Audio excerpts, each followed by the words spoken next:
200,000 years. That's how long your ancestors called this one stretch of Africa home. Then, one day, some of them left.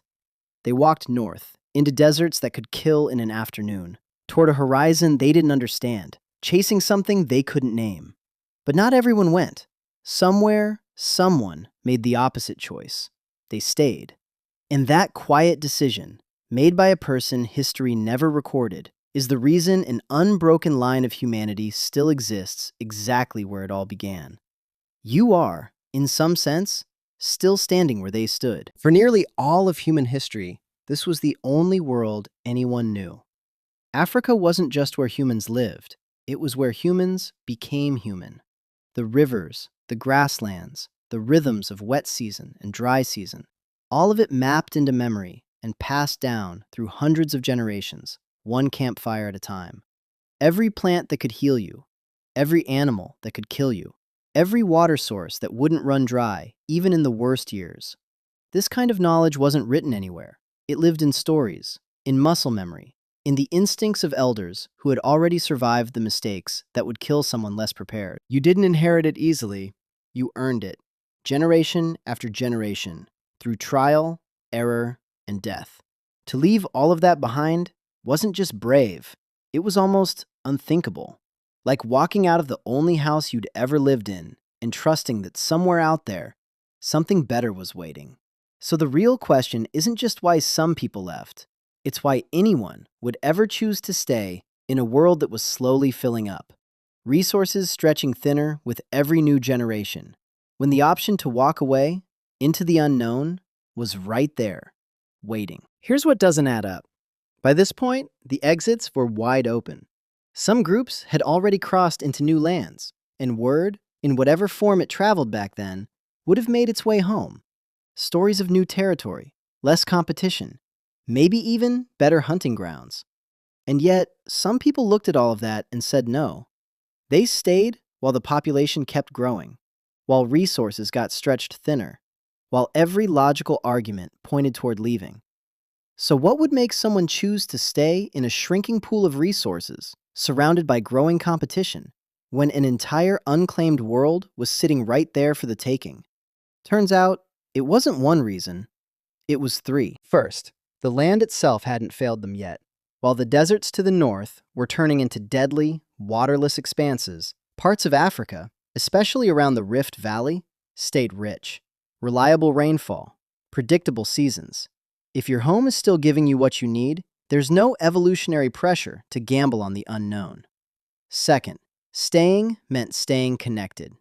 Picture it. A small group breaks off, walks north for weeks, and finally stops to make camp in unfamiliar territory. That first night, there's no neighboring group to trade with. No cousins 2 valleys over who might lend a hand during a bad hunting season. No wider network to marry into, to borrow tools from, to warn you when danger is coming. Just the people you brought with you, and nothing else. For early humans, that kind of isolation could be as deadly as starvation itself.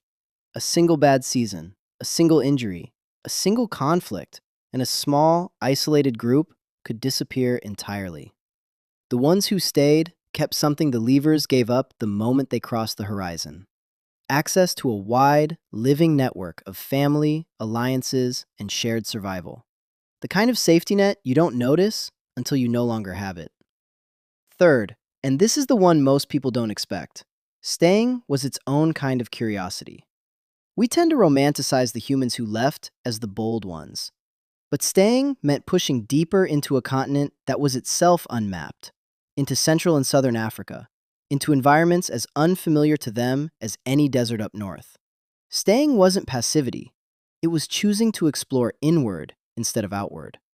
Environment, connection, and a different kind of exploration entirely. Here's the part that changes how you should think about this whole story. We tend to frame this as a clean split. Some humans left, some stayed. End of story. But the reality is messier and darker than that.